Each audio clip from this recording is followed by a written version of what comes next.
This is the network service of the NTA.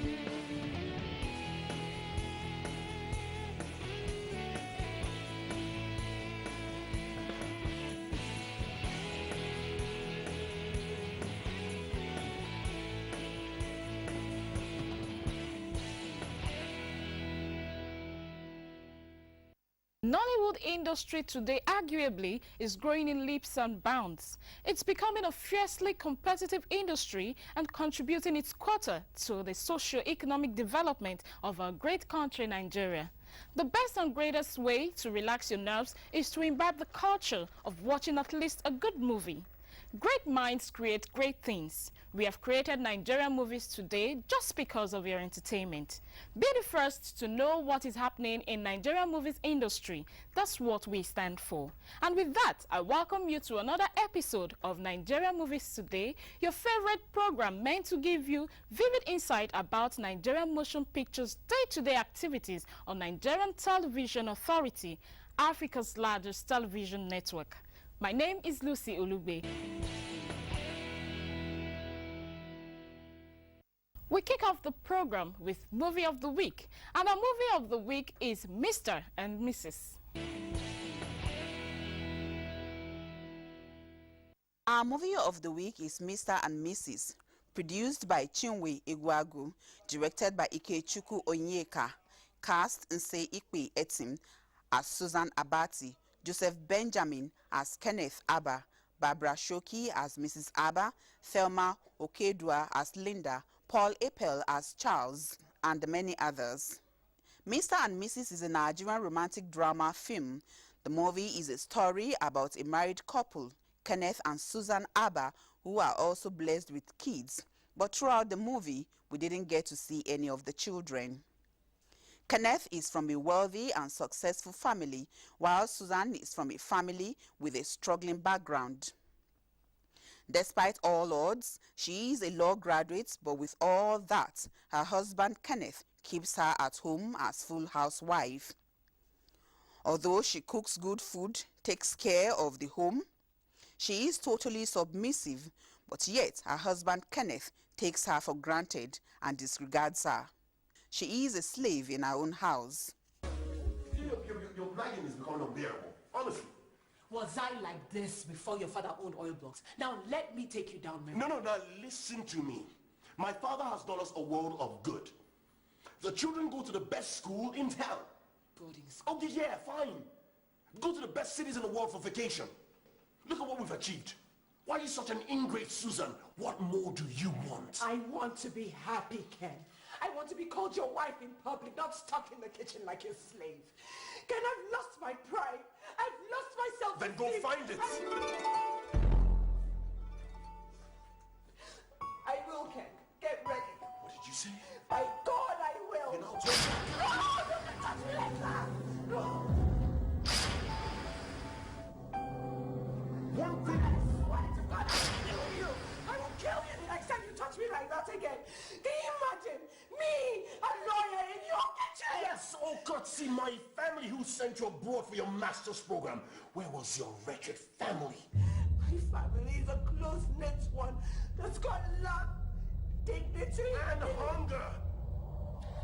What would your family have done if you didn't graduate? You bloody washman of a farm. Don't call my mother a washman again. He's a dry cleaner. Try cleaner. So get ready to go meet your wretched family. The toll of being kept at home and not allowed to leave the house, plus the way Kenneth treats her, makes Susan feel inadequate, and eventually Kenneth begins to cheat on Susan, and she lost it all.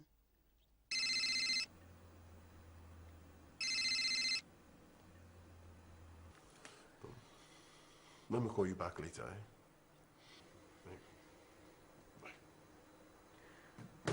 I don't want to believe this, Ken.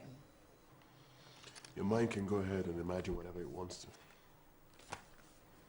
I demand an explanation. Fine. Have a seat. But we'll have to put that in writing, though.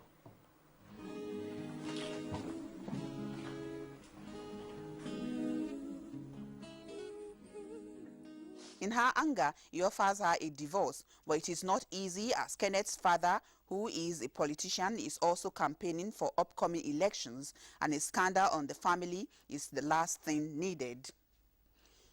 An agreement that would require the couple to still be living together, masquerading as a couple through divorce, would be made public, and they could eventually separate after the elections. Linda has it differently with her own family. She is a career woman who practically has no time for her children, but throughout the movie, we also didn't get to see any of the children. That's your baby. You're welcome. Oh, gosh. How are the kids?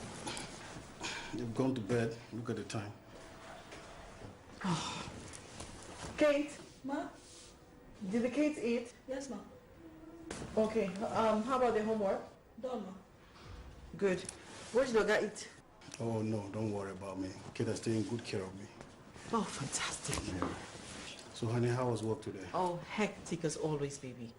Everything seemed perfect until Linda discovered that all is not as it really seemed to be.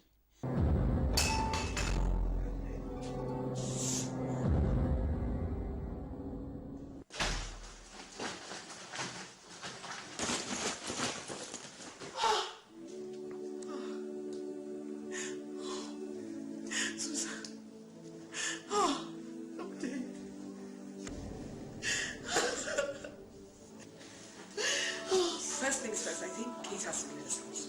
Which house? Says who? You don't seem to understand what's going on here. Who's going to cook, wash, and iron for me and my children? Who? Who's going to take care of me and my children? Now listen, how do I stick to her timetable? Yes, her timetable of love making. I'm starved for months. She's either tired or busy. Kate is the reason that I'm the good husband. Kate is the reason that I'm still with her. Kate is the reason I'm the good father. Kate is the reason that I'm still in this marriage. The movie is very realistic in portraying a situation that's prevalent in many homes, but has some flaws. Most of the movie was shot indoors, and we never got to see the children of Kenneth and Susan, and that of Charles and Linda. The story is told in a linear way with no flashbacks or foreshadows. However, there are times that the viewer disconnects from the movie as a result of some weak transitions. I give you 20 minutes. If not, I will soak you, I will wash you, and I will dry you and iron you. And then I'll shut up, and then you will not know the way to the Soto.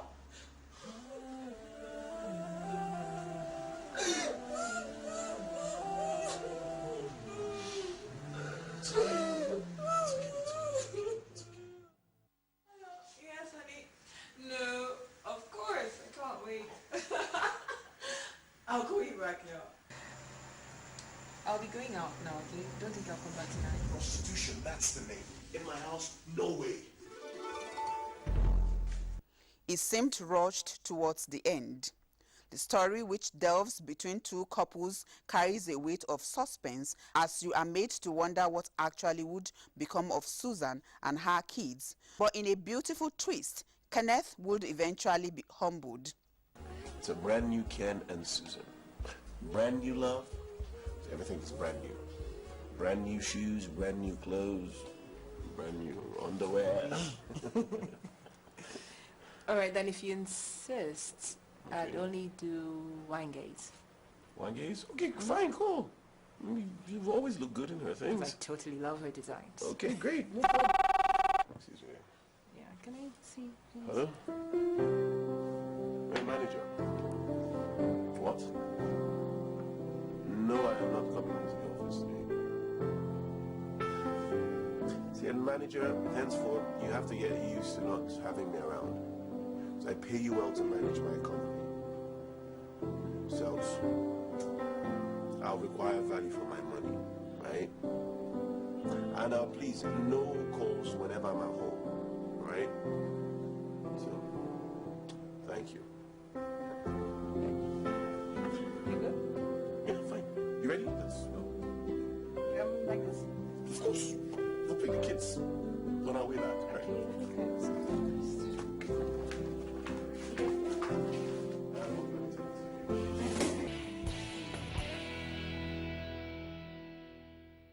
Welcome back. I'm sure you're thoroughly thrilled by our movie of the week, and I guess producers and directors will take note of their subsequent productions. Up next is Tidbits.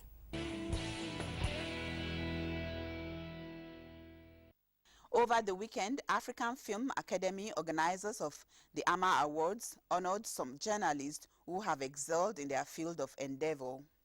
I think Nigerians have to learn to start believing in their own and encourage their own brands locally. Nollywood actor Martins Amahi has broken the barrier many Nigerian entertainers have been trying to break for years. Martins is set to debut in a Bollywood film. The actor, who has featured in top Nollywood films such as Silent Night, Face Off, Rampage and Campus, among others, noted that he will be traveling to India soon. He also hinted that the final movie cast will take place in October in India. Martins has featured in 65 movies. The Nollywood star has a degree in accounting from Federal Polytechnic Nekede, Owerri. He started his journey into the world of make-believe in stage dramas, soaps, and theatre performances after graduation.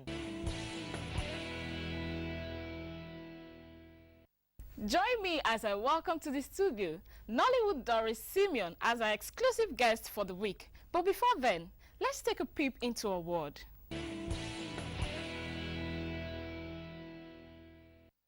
Some are born great, some achieve greatness, and others have greatness thrust upon them. This aptly describes our exclusive guest for this week.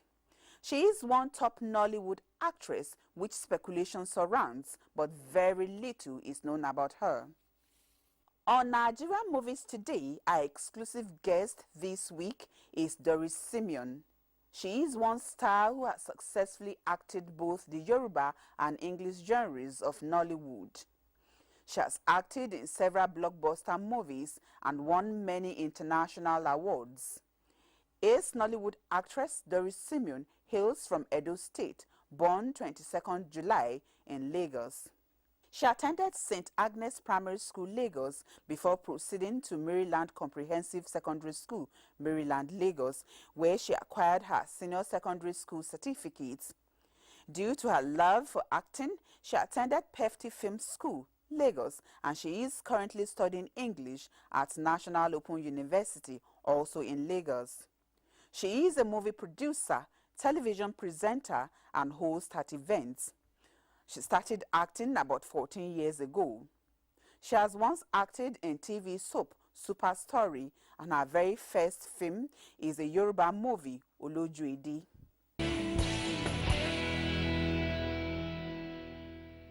All right, thank you for staying tuned to the program.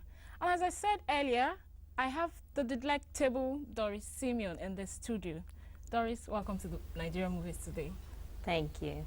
Yeah, so just tell me, what's your background like? Well, I'm from Edo State, Okay. Okwila to be precise.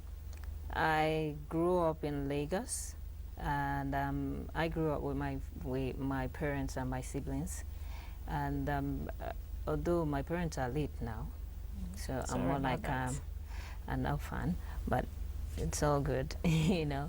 I grew up in, will I say, while I was growing up, it's more like a little bit of ghetto, a little bit of, average upbringing kind of area. And it makes me learn a lot of things from there, you know, knowing from the grassroots what the less people, less privileged can afford to take or eat or afford for their family while growing up. So I learned a lot of that, and I learned a lot from maybe a little bit of silver spoon people around my area then. So it was a mixture of growing in the ghetto and growing with the rich and mighty around me. So it's kind of will I say a grace experience for me, growing up. So probably that's why I could blend into the ghetto area and into this thing. But averagely, my growing up was fun, was really experience-like kind of for me. Okay, so what's your journey like into the movie industry? Because one would think you are a Yoruba lady because you're very popular in the Yoruba movie. So what's your journey like into the industry? Well, a friend of mine actually was the one that told me about Papa Jasco and Company auditioning. So I started with the English genre of the industry, and it was on that set that I got my Yoruba first script and to play a lead role, and since then the scripts just keep coming. But before I got into the movie industry, I've always loved entertainment generally, and I had it in mind then that I want to come into the industry and be behind the camera, not in front of the camera, you know, so that people can just know the name, not the face and all that. But unfortunately for me, I was told that, no, you cannot hide the face behind that camera. You have to be in front of the camera. So, you know, and then I just, okay, I said, let me try the audition out and see if they will pick me, because most times I don't usually take it like a serious thing. So, and I tried it out. The director was like, wow, is this your first time? I was like, yes. And then he was like, and you've not been in this industry for this long, and you're just coming in and you're doing it well. This is your first time. I said, this is my first time, and that was just it. That's a good one. Now, there's always this issue, especially with the female actresses rather, that about sexual harassment when they're going into the movie industry. Did you have any experience like that? Well, so far so good. No, not at all. Not at all. How true is that statement? Well, I would say it might be true. It might be true, because I've heard a lot of upcoming actresses asking me and telling me their stories of this is what they heard, this is what they experience whenever they are called for jobs and all that. But what I usually say to people, that it's a thing of choice. Because a lot of people, and because a lot of our girls out there are desperate, a lot of them wants to be popular. Not that they really have passion, or even if they have talent for this job, but instead, because they want to be popular by all means, they would do anything to get whatever they want. That's why, and then at the end of the day, when they do that, they don't get the role or whatever it is they wanted from that particular person, and then they now come out and start saying that they harassed them sexually. Sometimes I think it happens like that because they are desperate. So how have you been able to manage fame, considering you're an award winner locally, internationally? Well, it's just the grace of God. It's not been easy. I think it's because of the experience I had growing up with the ghetto and the richer, mighty people, and even the average people. So it's just the way I just try to take life. That okay, fine. This is when I actually wanted to start acting. I've heard a lot of things about the industry at large, and then I've been like, okay, fine. I sat myself down and I thought over it thoroughly, and I was like, can you cope with all these scandals and all these things in the industry and all that? Even I had people coming from my areas asking me that, hey, I heard you are in this movie industry now. Hey, can you cope with all this their scandal and all this their wala? And I was like, well, it's my choice. It's my life. It's the way I want to live it. So I should be prepared for it. So I had to prepare my mind just ahead of whatever news or whatever thing they want to carry, or whatever that is coming with the industry. So I had to just prepare my mind and try to, ignore some things that I think might weigh me down, and then try to put it into prayer and put God in everything I do first. All right, finally on the program, your message to the upcoming ones.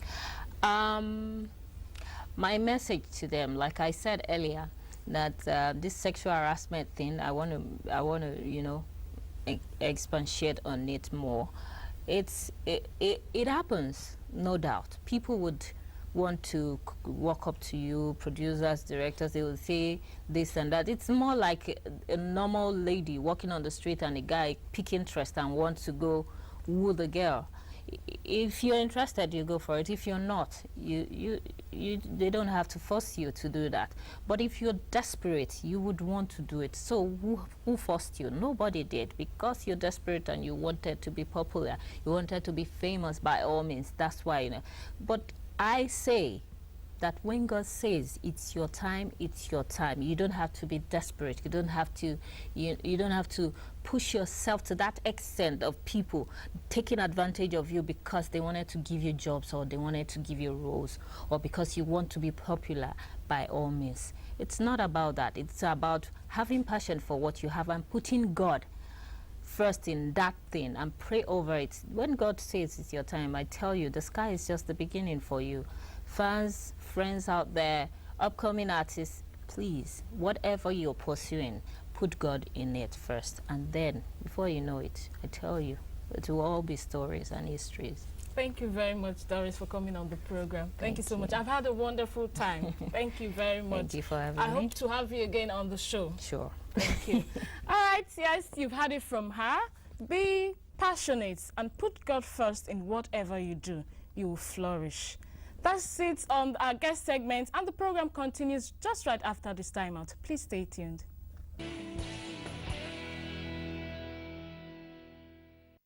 Yes, you asked for it, so we'll give it to you. Moving on is our searchlight on Nigerian stars in diaspora.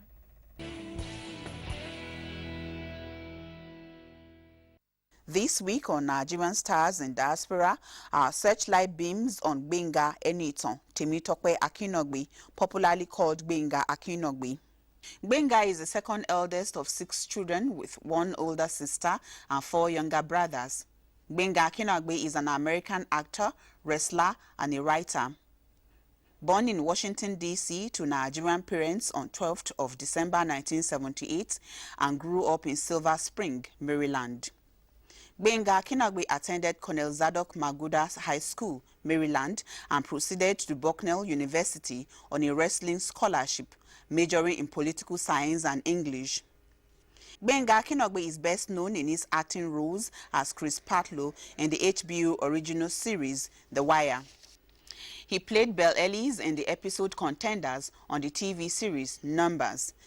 In the summer of 2006, Akinogbe performed the role of Zim in the NYC Fringe Festival's award-winning production of Modern Missionary. In 2007, Akinogbe appeared in the film The Savage with Philip Seymour Hoffman, Laurel Linen, and Philip Bosco. He appeared in the remake of The Talking of Pelham 1, 2, and 3, which was released in June 2009.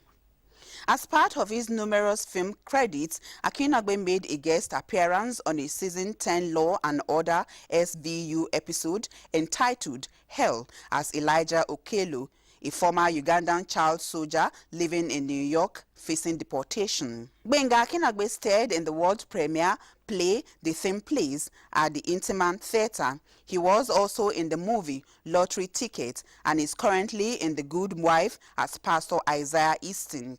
He is currently starring as Kelly Slater, a new nurse in the 3rd season of the Showtime series Nurse Jackie. To his credit, he has acted in 37 movies, produced 5 and written 1. He is 1.78 meters tall. Nigerian Movies Today says well done to Gbenga Akinogbe.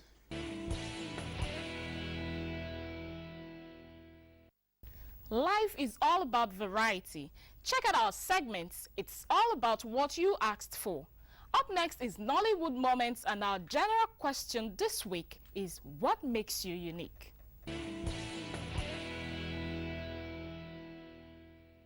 There's something about Yemi Shulade that tickles the fancy of my admirers, my well-wishers, especially my fans. And that is the talent that has been imbued in me by the Almighty God. I am just one. There's no piracy to me. You can't even pirate me. It's just me, myself, and I. And the amount of talent I have in me, even God himself has not been able to reveal to me. What is so special about me is the fact that I am who I am, and nothing can change that. It's just God. It's got to be God, nobody, nothing else. I don't see anything special though, because the Lord has created and ordained me that way. I'm an actor in the world, in real life, and as a producer. It has to do with the story of my birth. I've stayed in my mother's womb. I stayed 18 months, which is not usual, very, very unusual. And the name had to come in so that my mother could deliver me safely. So my parents didn't see anything wrong in calling me that name.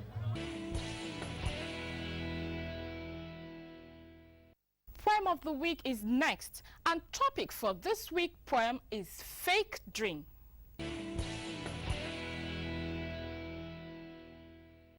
I wish my life was like a movie. Portray me as perfect and considering my fake beauty. Even when I'm poor, you still see me smiling because I have depicted how wonderful it is to live a real lie. So you buy into my script that I'm just delivering but not living. You love how I interpret those great roles with mansion, for the real me returns back to my hole where I make great decision of becoming the head and not the tail, being above only and not beneath. Don't wake me up from this dream. Come on, can't you see this is scripted? I'm not gonna deny the fact that I have been defeated, but I'm gonna get back up like Femi Jacobs did in the meeting, how he met with different hurdles, yet he won the race. Can't you see that it doesn't even pay to live like a loner after all? And I am not wishing to wake up from this dream because it is beautiful. For it is interesting how a poor girl loves the hero and it is termed perfect love. But let's think again, because when I smile, there are a lot of hidden tears because I don't actually get the one I love, so I end up admiring. But in a movie, it happens in a snap. Can't you see this dream is beautiful and I'm not willing to wake up? Yes, I told you, you were in for a delight. Anyway, that has been our trademark, serving you delicious delights from the world of ours. For sure, I know you'll be yearning for more, but that's where we draw the curtain on this week's episode of Nigerian Movies Today. Until next week, when we come your way again, I say cheers and bye for now.